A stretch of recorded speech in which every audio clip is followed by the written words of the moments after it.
Start. अध्यक्ष महोदय, क्या यह ताज्जुब की बात नहीं है कि अगर यह संसद चाहे तो किसी भी राज्य की सीमा को बदल सकती है? यह संसद चाहे तो किसी राज्य की सीमा को कम कर सकती है, बढ़ा सकती है। यह संसद चाहे तो किसी राज्य का नाम बदल सकती है। इसके लिए संसद को राज्य की विधानसभा की राय लेना जरूरी है, लेकिन राय मानना जरूरी नहीं है। मगर इस विधेयक में व्यवस्था की जा रही है कि अगर एक राज्य भी कहेगा कि केंद्र में अंग्रेजी चलनी चाहिए तो फिर केंद्र में अंग्रेजी चलेगी। यह संसद अपने अधिकारों को दूसरों को नहीं सौंप सकती। केंद्र की राजभाषा के मामले में एक राज्य के हाथ में वीटो का अधिकार नहीं दिया जा सकता। Paragraph change. मैं एक बात और कहना चाहता हूं, जहां तक लोकसभा और राज्यसभा के अधिकारों का प्रश्न है, इस विधेयक के द्वारा लोकसभा के अधिकारों को कम किया गया है। हम राजभाषा के मामले में कोई भी फैसला करें, हम बहुमत से कर सकते हैं। वह फैसला राज्यसभा में जाएगा पुष्टि के लिए और राज्यसभा अगर चाहे तो उसे स्वीकार कर सकती है, अस्वीकार कर सकती है। उसके बाद संविधान में व्यवस्था की गई है कि दोनों सदनों की मिलीजुली बैठक होगी, जिसमें सिंपल मेजोरिटी से निर्णय किया जाएगा। पर इस विधेयक में कहा गया है कि सब राज्यों की विधान सभाओं से पूछो और फिर राज्यसभा से भी प्रस्ताव पास कराओ। मैं नहीं समझता कि सदन इस स्थिति को स्वीकार कर सकता है। यह प्रश्न केवल भाषा का नहीं है, यह केंद्र की शक्ति का और सर्वप्रभुता का प्रश्न है। मैं चाहता हूं कि केंद्रीय सरकार इस स्थिति के बारे में विचार करे।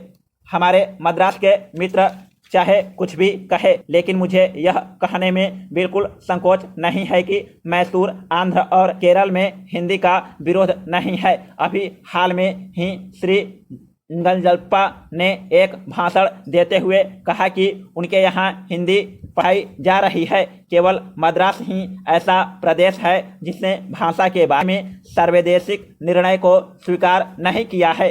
हमारे तमिलनाडु के मित्र कहते हैं कि वे हिंदी का प्रचार स्वेच्छा से करेंगे। मैं उनकी बात से सहमत हूं। जब कोई चीज़ लादी जाती है तो उसका विरोध होता है, लेकिन संविधान सभा का निर्णय लादना नहीं है, संविधान का पालन करना लादना नहीं है।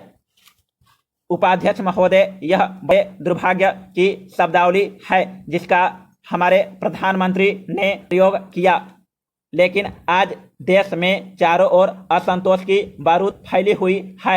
यह तीसरे और चौथे दर्जे के केंद्रीय कर्मचारी विश्वविद्यालय में भर्ती होने के लिए स्थान पाने वाले और न पाने वाले विद्यार्थी असंतोष की कोई भी चिंगारी पाकर भड़क सकते हैं। आवश्यकता इस बात की है कि हड़ताल हमें एक झटके का काम दे। Paragraph change.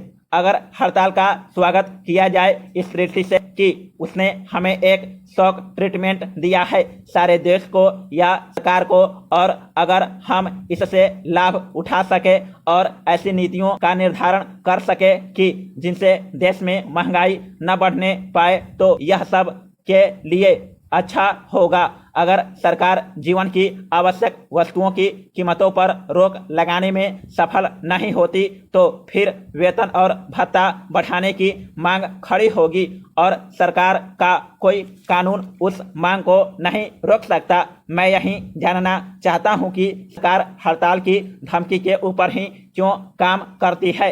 पे कमीशन की रिपोर्ट साल भर अलमारी में बंद पड़ी रही मगर उसे लागू नहीं किया गया।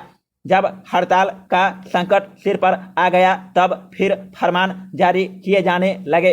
हमारे प्रधानमंत्री जी ने भी अपने ब्रॉडकास्ट भाषण में इस बात पर खेद प्रकट किया है कि पे कमीशन की रिपोर्ट लागू करने में देर हुई। इस देर के लिए कौन जिम्मेदार है? अगर सरकार जिम्मेदार है तो सरकार को अपने तौर तरीके बदलने चाहिए। हड़ताल को रोकने के लिए कानून ही बनाने की जरूरत नहीं है। जिन कारणों से हड़ताल होती है उन कारणों को दूर करने की जरूरत है। हड़ताल रोक का कारण नहीं है, हड़ताल तो रोक का प्रकटीकरण है। समाप्त।